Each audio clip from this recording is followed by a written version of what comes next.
Assalamualaikum warahmatullahi wabarakatuh. Saya Febriania Krama SKM, peserta Latsar CPNS Angkatan 9 Kelompok 2, akan memaparkan materi tentang etika publik. Ada 3 bahasan yang dibahas dalam materi etika publik. Yang pertama, kode etik dan perilaku pejabat publik, bentuk-bentuk kode etik dan implikasinya, dan yang ketiga adalah aktualisasi etika ASN. Apa itu etika publik? Etika publik adalah refleksi tentang standar atau norma yang menentukan baik atau buruk, benar atau salah, perilaku, tindakan, dan keputusan untuk mengarahkan kebijakan publik dalam rangka menjalankan tanggung jawab pelayanan publik.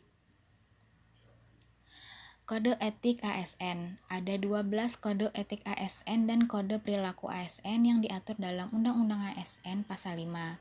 Yang pertama, melaksanakan tugasnya secara jujur, bertanggung jawab, dan berintegritas tinggi.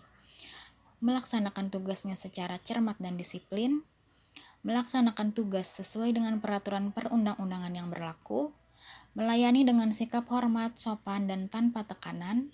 Melaksanakan tugas sesuai dengan perintah atasan sejauh tidak bertentangan dengan peraturan perundang-undangan dan etika pemerintahan. Yang keenam, menjaga kerahasiaan yang menyangkut kebijakan negara. Yang ketujuh, menggunakan kekayaan dan barang milik negara secara bertanggung jawab, efektif, dan efisien.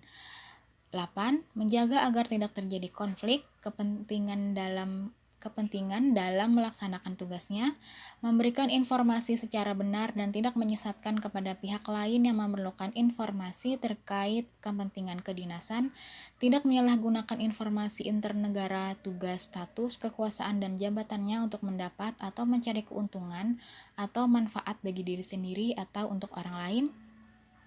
11. Memegang teguh nilai dasar ASN dan selalu menjaga reputasi dan integritas ASN. Dan yang terakhir, melaksanakan ketentuan perundang-undangan mengenai disiplin pegawai ASN. Ada 3 fokus utama dalam pelayanan publik, yaitu 1. Pelayanan publik yang berkualitas dan relevan. 2. Sisi dimensi reflektif. Etika publik berfungsi sebagai bantuan dalam menimbang pilihan sarana kebijakan publik dan alat evaluasi. Dan yang ketiga, modalitas etika, menjembatani antara norma, moral, dan tindakan faktual. Dimensi etika. Ada 3 dimensi etika publik. Yang pertama, dimensi kualitas pelayanan publik. Etika publik menekankan pada aspek nilai dan norma serta prinsip moral, sehingga etika publik membentuk integritas pelayanan publik. Yang kedua, dimensi modalitas. Unsur-unsur modalitas dalam etika publik yakni akuntabilitas, transparansi, dan netralitas. Kemudian yang ketiga, dimensi tindakan integritas publik, yakni tindakan yang sesuai dengan nilai, tujuan, dan kewajibannya untuk memecahkan dilema moral yang tercermin dalam kesederhanaan hidup. Aktualisasi etika.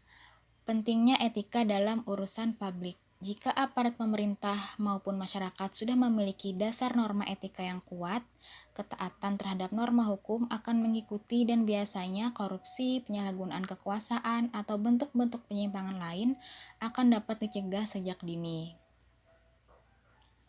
Kemudian, penggunaan kekuasaan legitimasi kebijakan.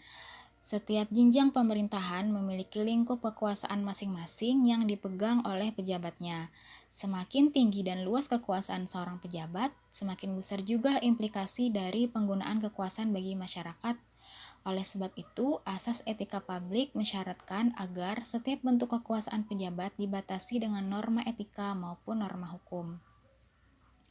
Etika publik juga mengharuskan agar setiap kekuasaan dipergunakan dengan tanggung jawab sesuai dengan lingkupnya masing-masing. Dan yang ketiga, konflik kepentingan. Konflik kepentingan adalah tercampurnya kepentingan pribadi dengan kepentingan organisasi yang mengakibatkan kurang optimalnya pencapaian tujuan organisasi. Bentuk dari konflik kepentingan antara lain aji mumpung, menerima atau memberi suap, menyalahgunakan pengaruh pribadi, pemanfaatan fasilitas organisasi atau lembaga untuk kepentingan pribadi, pemanfaatan informasi rahasia, dan loyalitas ganda. 4 sumber-sumber kode etik bagi aparatur negara. Yang pertama, ada Peraturan Pemerintah Nomor 11 Tahun 1959, Peraturan Pemerintah Nomor 21 Tahun 1975, Peraturan Pemerintah Nomor 30 Tahun 1980, Peraturan Pemerintah Nomor 42 Tahun 2004, Peraturan Pemerintah Nomor 53 Tahun 2010, dan Peraturan Pemerintah Nomor 5 Tahun 2014 tentang ASN. Implikasi kode etik dalam pelayanan publik. Para pegawai dan pejabat perlu terus diingatkan agar rujukan kode etik PNS yang tersedia. Sosialisasi dari sumber-sumber kode etik itu beserta penyadaran akan perlunya menaati kode etik harus dilakukan secara berkesinambungan dalam setiap jenis pelatihan kepegawaian untuk melengkapi aspek kognisi dan aspek profesionalisme dari seorang pegawai sebagai abdi masyarakat. Sekian pemaparan saya tentang materi etika publik. Terima kasih.